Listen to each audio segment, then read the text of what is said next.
there, welcome back. It's Catherine again. Back with another speed paint, or whatever the YouTubers say.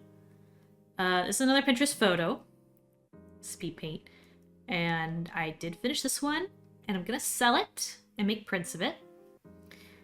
I've been a little busy lately, also trying to see what my social media trends will be like in terms of how much I want to post, what I'm going to post, and all that process. Lately, I've been doing a ton of small business logistics stuff, which is why I haven't posted. I mean, I say in 10 days, not like too many people saw it, but I was aiming to post once a week. Maybe it'll be once every 2 weeks. I don't know. I have tons of stuff I could post. Part of it was me practicing recording. Because honestly, to be honest, I'm getting better at speaking to myself.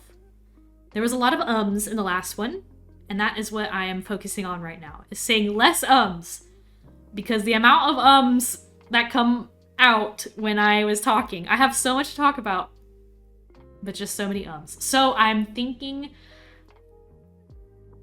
of just trying to be more articulate, actively trying to not say actively trying to speak better. But yes, I've been doing so much logistic work in the background. I just signed for, oh, there's another one. Bitch. Excuse me, I'll probably bleep that, because I think there's a thing where in YouTube you can't say a bad word in the first, like, few minutes, but okay. I've been doing a lot of logistics stuff in the background. I formed my LLC for my art business. I have been looking into print shops for printing. I finally found one. I went in yesterday. The lady was super knowledgeable, super nice. Let me tell you, I was quoted some pretty insane prices in terms of scanning. And I'm not even joking. I was quoted $750 for a 20 by 16 scan, and I'm convinced there had to have been a misunderstanding. But I told them, hey, do you do scanning for artwork, and printing? And the artwork is 20 by 16, dimension-wise. So either they messed up their quote or something, because how do you frick up that bad? I don't know. $750, I could buy the friggin' scanner myself. And I don't know if they think I'm not knowledgeable, or if they just work with businesses that write off expenses or something. But obviously I won't say the business, because, that's their business. Their business is their business, not mine, but I will see my business somewhere else. Literally, I go in to the place that I chose, and I ask the lady, how much do you charge for printing? Or scanning and printing? And, she gave me all the printing already, so. She's like, all right, now to the scanning, it's gonna get a little bit more expensive. And in my brain, I was like, oh, here we go. And she goes, it'll be about, $20 per square foot to scan. And I'm like, bruh, that's definitely not $750. So, hey. But, yeah. I have been doing a lot of these smaller scale paintings, which are technically cheaper to print as well due to the size. It gets kind of difficult or more expensive to print when you get to the bigger sizes. I really like big paintings though, but these small paintings technically are a little bit easier logistically to sell and also print for prints. But this one is another pink one, so I'll talk about it. It's a cute photo I saw on Pinterest again, that I organized a bit better, or, changed the composition just a slight bit so that it's appealing to my 11 by 17 size. I really like painting with pinks. Honestly, I'm looking at all the paintings I've done in the past month, and I have a lot of backlog that I will do voiceovers for and post and speed paint, including digital paintings, but I just love pink, bro. I have 3 different paints, or pink. I have 3 different reds that I like to use, each for different things. And I'm kind of a girly pink girl now.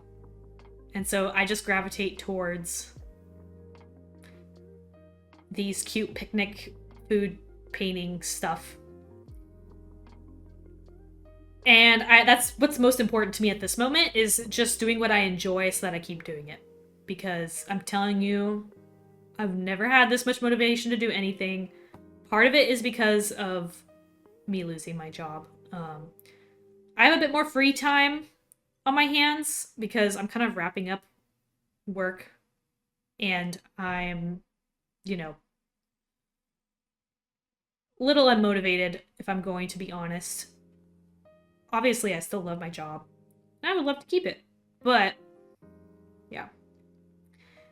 But I have more motivation right now, partly because I'm looking for different avenues that I could possibly take. And once I am completely unemployed, I will have so much time. And I'm really, honestly, working really well with motivation. I'm just gonna be really honest and say that I was like really burnt out and depressed for a few years. And now I'm on medication, which it was hard to get to that conclusion that it was best for me, but it definitely is. And I'm so happy that I did, because my life has changed significantly for the better in terms of my mood and my creativity. I used to get off work and just collapse on the couch for hours. I wouldn't be able to do anything. Now, I get off work to be so excited to paint, so excited to edit a video or anything. And doing all this has made me come to realize that maybe I can be a content creator. When I was younger, you know, obviously everyone goes through the like, oh, I wish I could be a YouTuber phase, especially when you're a kid. Which has... It's kind of scary to hear kids say shit like that. But for me, it's less about, obviously, the content and more about the art. But I really enjoy sharing it and marketing my art so far. So much so that me and my friend Michael, who is a coworker of mine, technically he will be an old coworker, we are thinking of starting a dual channel where we paint, because every weekend we will typically do some art together, whether it's oil painting on my balcony. He is mostly a digital artist.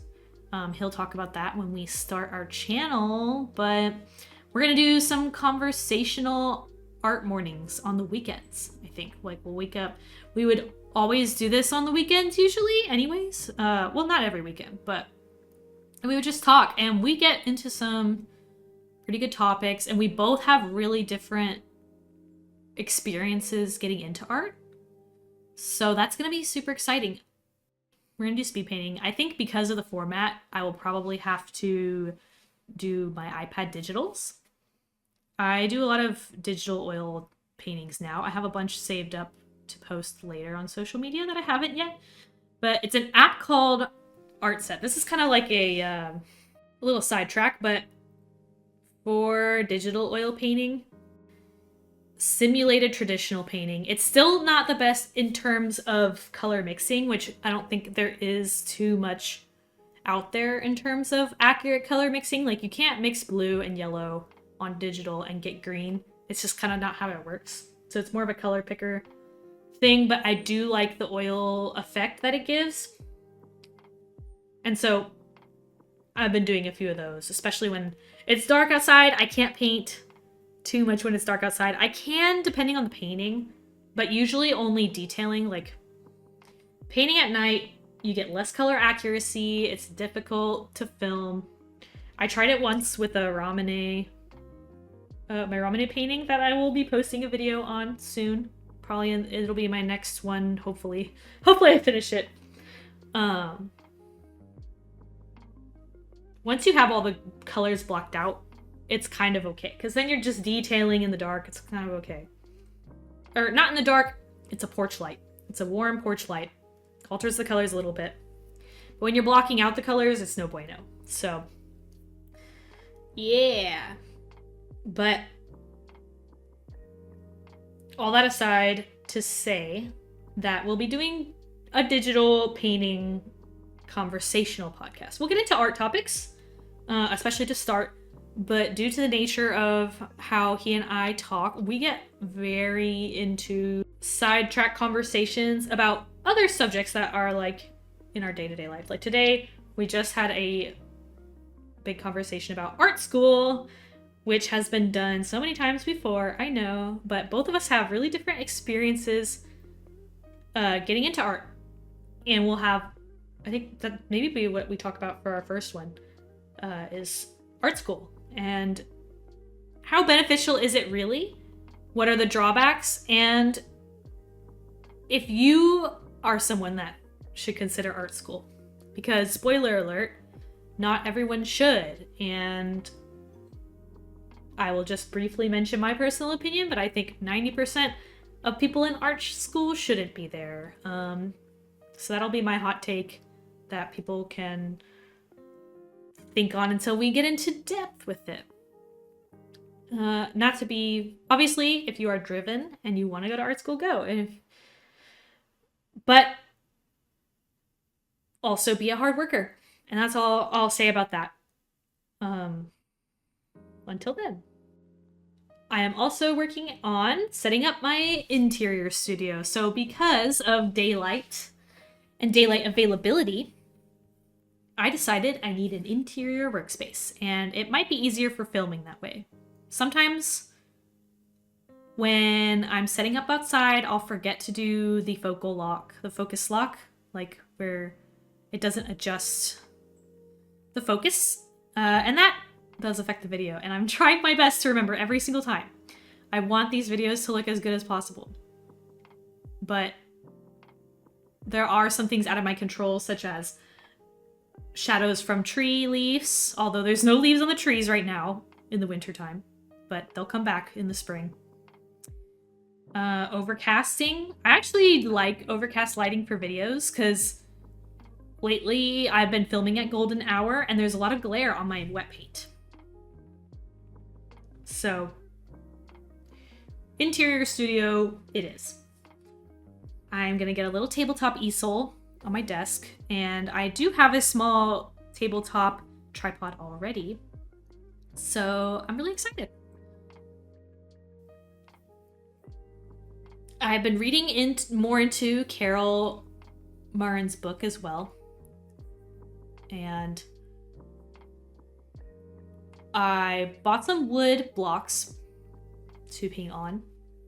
I made a mistake by painting on an unprimed wood block, and it was actually a cool effect, but it definitely absorbed a lot of paint. Even in this painting here, I didn't prime it. I didn't think I needed to prime it. I just kind of wanted a neutral mid-tone background that was warm, and I thought, oh, I don't need to prime it, but it was sucking up a lot of paint. It wasn't awful, but it definitely could have been better. So then I have this backlog of like primed canvases now that I was waiting on drying, and now I can paint more. Anyways, I'm looking into making cute things. I have a really specific aesthetic interest. Well, it's not very specific, but I have an eye for aesthetics, and I want to make my shop align with that. So I'm looking into making things such as stickers, cute things, stationery even maybe. Eventually, I do have to grow before I do that. For now, it will just be still lifes that I think are aesthetically pleasing and what I would like in my home. I really care about interior design. My apartment is very cute, and I want my paintings to sort of reflect that in my personal aesthetics. I love the color pink, and I love bright colors, which might not be obvious from the way I'm always dressed. I'm always wearing dark colors when painting because you don't want to get paint on your clothes, on your cute clothes, and then lose out on some clothes. But aesthetics are very important to me.